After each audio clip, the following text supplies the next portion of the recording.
Փաշինյանը հայտարարեց, որ ապրիլի 1-ից թոշակները կբարձրացվեն մինչև 10,000 դրամով։ Ինչ եք կարծում, դա ինչ որ կերպ կապ ունի գալիք ընտրությունների հետ։ 10,000 դրամ ավելացնում է, 100,000 մտնես խանութ պարկ ես մնում։ Դրա լավը որն է, ինչ հասկանանք։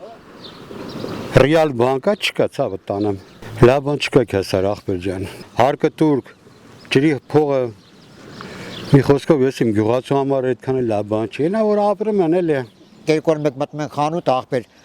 2 օր 3 օր մեկ պապիրոզը 50 դրամ թանգանում է, հա, այն մյուտելիքը 50 դրամ թանգանում է, այնի թանգանում է, ոնց կլինի բա։ Այդ 40,000, 50,000 ումն է պետք, ինչի՞ց է պետք։ Երեք չեմ այսօր մտել եմ մարոժնի մարե,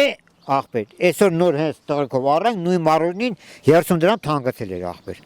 Պատրեմ ասում աղջի ջան, երեք չեմ այսօր էս գիրակ թանկացել է։ Ինչ ասես ախպեր։ Չէ օրեկան 2 օրը 1-3 թանկություն անեմ։ Այդ որ երկրում ատես բան։ 50,000 թոշակ ինչ է։ Բամբեյ։ Հələ ես մտածում, եթե հանգարց Նիկոլը անցավ, մեր թոշակները կտրելու ախպեր։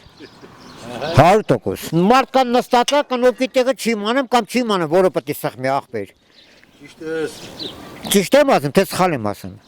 Այսինքն ձեռը դրած քնած ախպեր, ազգային ժողովում։ Հեռախոսներն են, մարա։ Հեռախոսն է, խաղում են, դու այդ պատկերատրումներից մի քիչ կրճատի տա թոշակառուներին։